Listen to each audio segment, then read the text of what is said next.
예, 여러분 안녕하십니까. 1289일 되는 미국 대사관 지킴이 시민들의 행동일입니다. 국정감사가 한참 진행 중이고 이제 피감 기간을 돌면서 국정감사를 하고 있습니다. 어제 국정감사 서울중앙지검 국정감사에 서울중앙지검장과 민주당 국회의원 간의 설전, 서울지검장 멋있었습니다. 민주당 국회의원들에게 국회의원들이 피고의 변호사냐 질문하고 그렇게 함부로 말하는 게 적절하지 않다고 국민이 하고 싶은 말을 따끔하게 말하는 모습에 역시 검사였습니다. 그런 검사들이 많아야 됩니다. 어제 이재명이가 10시간 동안 검사와 법정에서 난전을 펼쳤다 하고 했습니다. 그렇습니다. 이재명이가 자기는 돈 하나 받은 거 없고 제가 한 게도 없다. 이런 식이면 50년 살아야 된다. 예, 이재명이는 100년 살아도 부족합니다. 이재명은 명백한 범법자고 중죄인입니다. 이재명이가 죄가 없으면은 이재명의 수하 부하들이 감옥에 가 있을 리도 없고 이재명이가 함께 친했다고 하는 그 사람들이 5명이나 목숨을 끊을 일이 없습니다. 모두가 이재명으로부터 발생한 죽음이요, 이재명으로부터 일어난 일들입니다. 근데 이재명은 난 죄가 없대요. 지금 이재명이 하는 행동을 딱 보면은 김부선과 이재명이의 그 성관계, 그게 똑같습니다. 어떤 거냐? 김부선이는 이재명이가 성관계를 했다 그래요. 성관계를 한 여자가 자기가 이재명과 성관계를 했다 하는데 이재명은 나는 한 적이 없대요. 그러니까 김부선이가 그 주요한 부분에 주요한 뭔가가 있다 그랬어요. 이게 똑같습니다. 지금 일어나고 있는 게 뭐냐 하면은 이걸 자신이 다 까서 국민에게 보여줄 때 이게 가능한 일인데 그거 가능합니까? 근데 그런 사실조차도 이재명이가 부정하고 있습니다. 근데 지금 있는 저 수없이 많은 범죄 사실들, 거짓말을 이재명이가 엄청나게 했지 않습니까? 백현동 사건만 하더라도 박근혜 국토부에서 하라고 해서 어쩔 수 없이 했다 하고 있지만은 정작 당사자 공무원들은 아니 받은 사실도 전혀 없다, 전화 받은 사실도 없다 하는데 이재명이 뻔뻔하게 거짓말합니다. 그리고 법정에 가서 검사들을 나무랍니다. 왜 세상이 이렇게 된 줄 아십니까? 이렇게 된 이유가 바로 정치 권력의 독주와 독선, 권력을 한번 잡으면 끝이야 하는 이런 막가파적인 생각, 이런 생각이 지금 한국 정치판을 망치고 그 망쳐진 한국 정치판에 이재명 같은 정치 저질이 들어가 있기 때문에 막가는 정치가 되고 있는 것입니다. 그래서 제가 늘 말하지만 이재명은, 그리고 민주당은 저 밀림의 야수들입니다. 동물의 왕국, 아프리카 그 밀림의 동물의 왕국에 먹이를 찾아 어슬렁거리는 하이에나, 호랑이도 아닙니다. 늑대도 아니에요. 하이에나 보면 지저분해 보이잖아요. 다 전판 민주당 의원들은 하이에나 떼 같아요. 하이에나. 남이 잡아놓은 먹이 그냥 뺏어가고 때를 지어갖고, 동물의 왕국에 가장 품이 없는 동물이 하이에나입니다. 하이에나. 제가 보면은 민주당이 동물의 왕국에 비유하면 똑 하이에나 떼하고 똑같아요. 국민의힘당은 그 하이에나의 먹잇감, 루, 양떼, 그냥 몰려다니고 도망다니고, 하이에나가 떴다 하면은 루떼나 양떼나 도망가기 바쁘잖아요. 국민의힘당이 똑 그런 모양입니다. 모양. 야성을 갖추고 있는 야성의 두목 지도자가 없어요. 국민의힘당이. 그러니까 국민의힘은 어떻게 됐습니까? 좀 있으면 저렇게 가만 놔두면 하이에나 떼한테 다 잡아먹겠어. 뼈채 통째로 씹어서 하이에나의 식탁에 올라가는 겁니다. 그런 형국이 지금 국민의힘당 형국이다. 절대로 하이에나 떼한테 루떼, 양떼가 못 이긴다는 것입니다. 이거는 자연의 법칙이에요. 그래서 그러면은 이 난제를 어떻게克服할 수 있는가? 예, 그거는 일단은 국민의힘당은 적어도 양떼, 루떼에서 늑대 성체가 못 가더라도 늑대 새끼 정도 될 수 있는 그런 걸 돼야 안 되겠습니까? 늑대가 안 되면은 멧돼지라도 돼야 안 되겠습니까? 들어봤는 멧돼지. 그 정도 될 때 저 하이에나 떼들을 그리고 맞짱 붙어갖고 일방적으로 당하지 않는, 지금 강서구청장 선거에 졌어요. 근데 질 가능성과 이길 가능성, 그때 첫 시작할 때는 반반이었습니다. 저는 제가 볼 때. 근데 시기된 경우는 그 선거에 대해서 위급한 생각을 못했습니다. 요런 선거가 지고 난 뒤 일어날 수 있는 이런 상황에 대한 예측을 전혀 못했어요. 선거가 끝나고 나면은 민주당이 저렇게 떼거리 공격하고 하루도 안 빠지고 국민의힘당을 공격하고 할 것이란, 언론을 동원해서 할 것이란 생각을 전혀 못했습니다. 근데 보면은 제가 기도 차요. 아니 선거 끝나고 나무당에 대해서 뭘 그렇게 감노라 배노라 합니까? 저 당도 저 야수떼들이, 그리고 국민의힘당도 참 보면 한심한 놈들이에요. 왜 한심하냐? 야, 선거에 이기고 지고 하는 거는 변가지 상사야. 근데 너희들이 왜 그래 하고 딱 과감하게 물리칠 수 있는 그 과단성이 있어야 되는데 그런 과단성이 없어. 맨날 한마디 하면 그거 대응을 해요. 대응할 필요가 없다니까. 언론들이 뭐든 대응할 필요 없어. 일일이 대응을 합니다. 일일이. 자신들이 약하기 때문에 대응합니다. 자신들이 가볍기 때문에 대응합니다. 대범하게 우리 국민의힘당은 국민의힘당의 로드맵에 따라서 우리는 간다. 고로 민주당이 우리를 간섭하고 할 필요가 없다. 너희 당이나 간섭을 잘하고 너희 당이나 관리를 잘해라. 너희 당에 16 정도의 인간들이 수두룩-뻑뻑하지 않느냐. 범법자, 범죄자들이 소굴이 아니냐.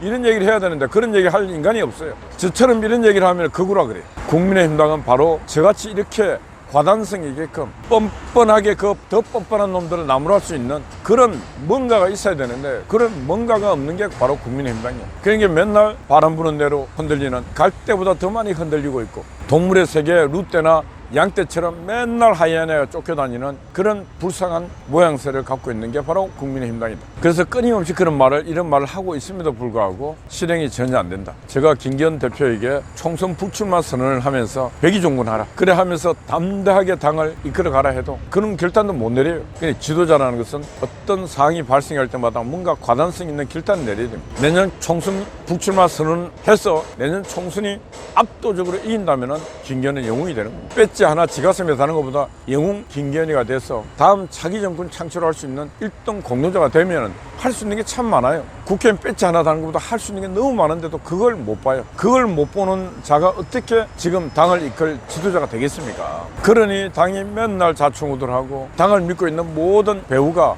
하나도 도움이 안 돼요. 저 당을 믿고 있는 용산이 도움이 되겠습니까? 저 당을 믿고 있는 국방부가 도움이 되겠습니까? 도움이 하나도 안 돼요. 그래서 진짜 참 당이 문제긴 심각한 문제입니다. 그리고 지금 이제 요즘 또 시끄러운 게 의대 정원에 의사들 수가 너무 부족하다. OECD 비교해서 의사들 수가 상당히 부족합니다. 이거는 데이터적으로 나와 있습니다.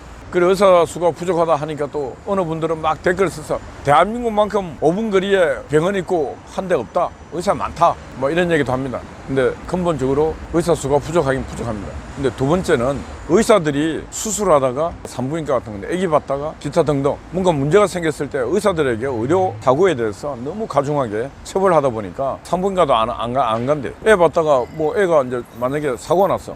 그러면 의사에게 엄청난 가중 책임을 의사들이 아니 아기를 죽이려고 했겠습니까? 받아서 어떻게 살리려고 하다 보면 그 많은 아기 중에 한 사람이 한 아기가 생명이 죽을 수도 있습니다. 그때 그 의사에게 가중한 책임을 물어버리면은 누가 산부인과 가겠습니까? 수술하다가 의료사고가 났으면 그다 또 가중 막 책임을 묻고 비난하고 그 누가 또 그런 수술하는 의사가 되겠습니까?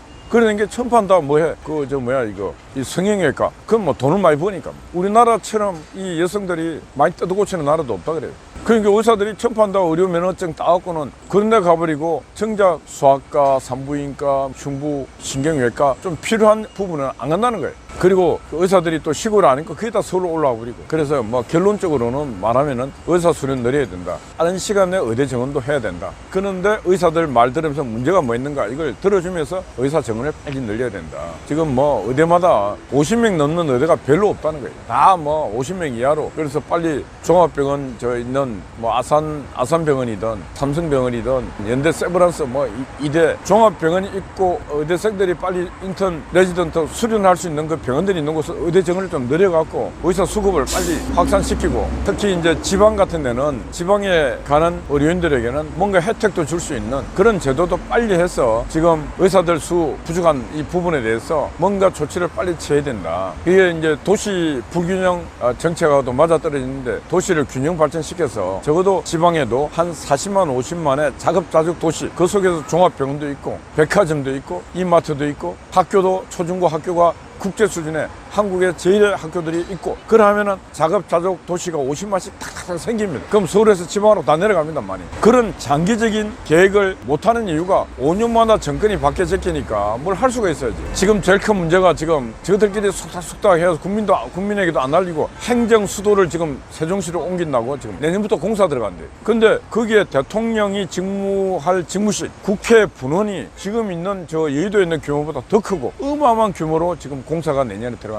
말이 안 되지 않습니까? 근데 서울 시민들은 몰라요. 행정 수도가 옮겨가서 그게 완성이 되면 그게 곧 수도가 되는 것입니다. 그럼 뭐 이제 서울도 그때 가서야 이게 웬일이야? 그러면 안 되지. 그래서 우리가 한국 NGO 연합 우리 자유연대가 서울시장과 서울시의회 의장에게 공개 질의서를 보내기로 했어요. 너는 이거 알고 있느냐? 어떻게 생각하느냐? 행정 수도 옮기는 거 반대해야 됩니다. 왜 반대해야 되는가? 지금 세종시에 있는 거의 행정 업무를 다 하고 있잖아요. 거기서 뭔가 국회 분원 같은 것도 조그만하게 지어야 돼요. 하는 짓도 없는 게 지금 저 여의도 국회보다 더 많은 돈을 투입해서 한다는 게 말이 안 되고 대통령 집무실도 용산도 지금 조그만한데 조그만하게 지어갖고 대통령이 뭐 집무할 일 있으면 헬리콥터에 갔다 오면 돼. 한 20분이면 갔다 오는 거 아닙니까? 근데 뭐다 그거다 수천억 3,500억. 야, 이 진짜 이 정치하는 새끼들은 한 번은 제가 볼 때 천벌을 받을 것이다.